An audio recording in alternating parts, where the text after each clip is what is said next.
Hey guys, it's Kelsey. I'm back with another scrapbooking process video, and this is another multi-photo page layout. So I actually wasn't going to show this one, and then my layout posted where I had those 5 photos that used up most of the page, and a lot of people actually got excited that there was a multi-photo layout. So this is very similar to that one. I try and do some different things just to give you different ideas, but this one I'm going to use 5 full 4x6 photos. I like this design because there is so much photo real estate on this page. You only need like a 2-3 inch scrap of paper to cover the remaining part of the 12x12. So you can see I'm just taking a cheap black insert from my album, those cheap papers that they kind of fill the page protectors with, and I'm gluing my photos directly onto the bottom, and then you just saw me use a scrap of some Prima marketing paper to fill up the top portion of that page. But all I'm using is some scraps from my Prima marketing stash, and then I'm also going to pull in some Happy Mail that I have been hoarding. So I'll let you know who gave me what when we kind of get into it. But I really loved this scrap. I think it's of the Cherry Blossom collection from Prima Marketing. And then I'm also pulling in a couple of my embellishment packs. This here is my Rose Quartz ephemera. And then I also have the lavender sticker sheet. So these 2 baggies here, Jennifer just sent me. She sent me these little baggies with a bunch of cute die cuts. She sent me some paper clips and some other fun things. But Jennifer made me the most precious layout for me and Marcus, one of our engagement photos. And I just wanted to thank her again for that, because it meant a lot and was very, very beautiful, and she put a lot of work into it. But on top of that, she also sent me some extra Happy Mail.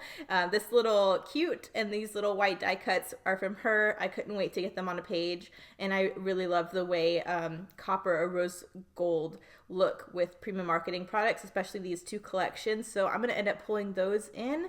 You can see I'm using one of those really cool geometric square die cuts she sent me and layering the cute on top of it. I kind of felt like the die cut was getting lost on the background. There's a lot of really cool detail on it, so I'm going to go ahead and pop a glassine bag behind part of it so you can really, your eye catches that design. And that's kind of how I'm starting my base cluster up at the top. This page comes together super quick. They always do when you have this many, so much photo on a page. There's not a whole lot of area to decorate. So I'm creating a little cluster up here in the upper right hand corner using some more like scraps and fussy cut feathers from the Rose Quartz collection. And then all I'm going to do is create a little cluster on the lower left hand corner of the page over some of the blank space in one of those photos. All of these photos is just a conjumble of random moments, me working with Cavalia, Adicio. The people who work here, they're so much fun. They just do shenanigans all the time. And I just think the accumulation of these photos on a layout together kind of give you a good idea of that.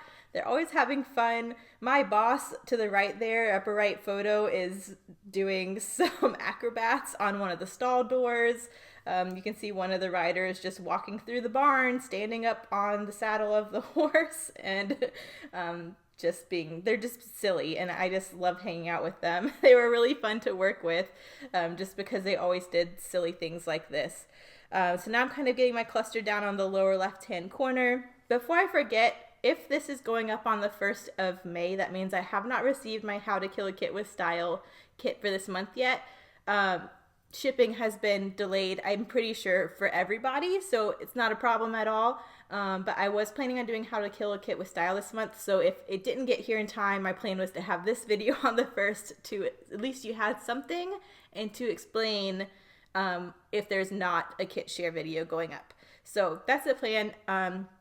Depending on when I get it, I might just save it to use next month. I'm really, really excited about this kit, and I don't want to rush using it. I know I'm really going to have a lot of fun with it. So worst case scenario, if shipping is just delayed, I'll continue to stash bust this month, use some of these older products, and kind of do it that way, kind of like how I did last month. But I wanted to at least mention that because I know we all have a lot of fun with How to Kill a Kit with Style. There's a lot of other ladies still playing along today if you want to check them out. But yeah, for me, that is my plan this month. So I wanted to make sure I mentioned that this video. But you can kind of see my little clusters coming together. I just wanted to layer up a bit of those details, and now I'm going through my little lavender sticker sheet from the lavender collection from Prima Marketing. A couple of these stickers I feel like went with the color scheme and the story. So I'm just staggering up a couple of them. When you really don't have a lot of space to decorate, it's really nice to take advantage of some of these empty areas of the photo to embellish within as well. So you can see this cluster that was at the top corner of the page is now trickling down into that one photo, into some of the blank space behind Benoit.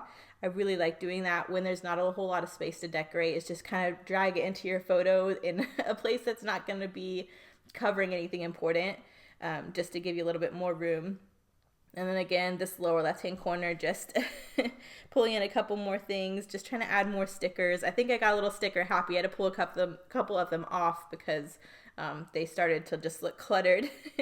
But I went through my epoxy / enamel dot section and pulled in these epoxy stickers that Karina sent me. I've been hoarding these. These are so cool. They're kind of vintagey, but they have this really bright copper glitter accents on them, and I think they're so cool. So I figured, since I'm pulling in little pops of foil detail here and there, I think these would be really cool to use instead of enamel dots.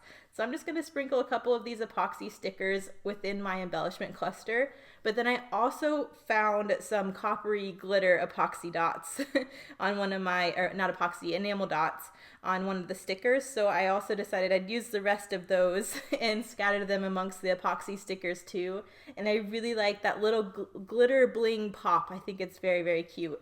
So I just think that's the perfect finishing touch for this layout. Again, super easy. I do a little bit of journaling just to explain that, you know, I love working with these people and their shenanigans. The photos are pretty self-explanatory. They're just being, you know, they're being crazy. So that's all I'm writing there, is I love working with them. These photos are of different shenanigans during the day. And then I think the close-ups are coming up here in the minute. But I hope you enjoy another multi-photo page. This one was a lot of fun, really quick and easy. I love that I got some awesome Happy Mail used up. Thank you guys so much for watching. I'll see you in the next one. Bye.